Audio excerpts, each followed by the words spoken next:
ओबीसींमधून मराठा समाजाला आरक्षण नाही यावर ठाम समता परिषदेनंतर छगन भुजबळांचं वक्तव्य. भुजबळ मोदींकडे जातीय जनगणनेची मागणी करणार.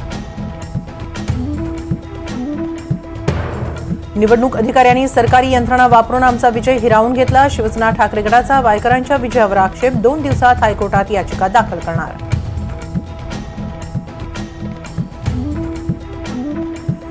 जास्त जागा मागितल्या तर त्यात चूक काय? नाना पटोलेंचं विधान. काँग्रेस विधानसभेला 100 पेक्षा जास्त जागा लढण्याची शक्यता. सध्या तरी विधानसभा लढण्याची इच्छा नाही. पंकजा मुंडेंची एनडीटीव्हीला खास मुलाखत. राज्यात जास्तीत जास्त लक्ष देण्याची इच्छा. अतुल सावे आणि भागवत कराड लक्ष्मण हाकेंच्या भेटीला मनधरणीचे प्रयत्न फोल. मंत्रिमंडळाच्या बैठकीत चर्चा करण्याचं आश्वासन.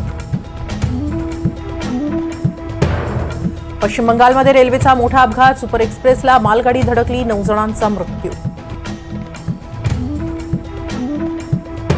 भाजपच्या कोर कमिटीची उद्या तातडीची बैठक. फडणवीस, बावनकुळे, दानवे आणि विनोद तावडेंना पाचारण. केंद्रात मंत्रिपद मलाच मिळणार. प्रफुल्ल पटेलांचं गोंदियात वक्तव्य. राष्ट्रवादीत मंत्रिपदावरून रस्सीखेच असल्याची चर्चा. सुनेत्रा पवारांच्या एंट्रीनं ट्विस्ट.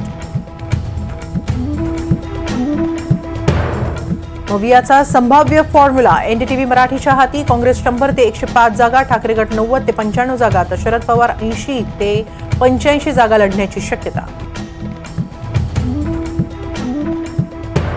राज्यात मान्सून पुन्हा सक्रिय होण्यास आणखी 2 दिवस प्रतीक्षा करावी लागणार. 19 जूनपासून कोकणात पावसाचं दमदार पुनरागमन अपेक्षित.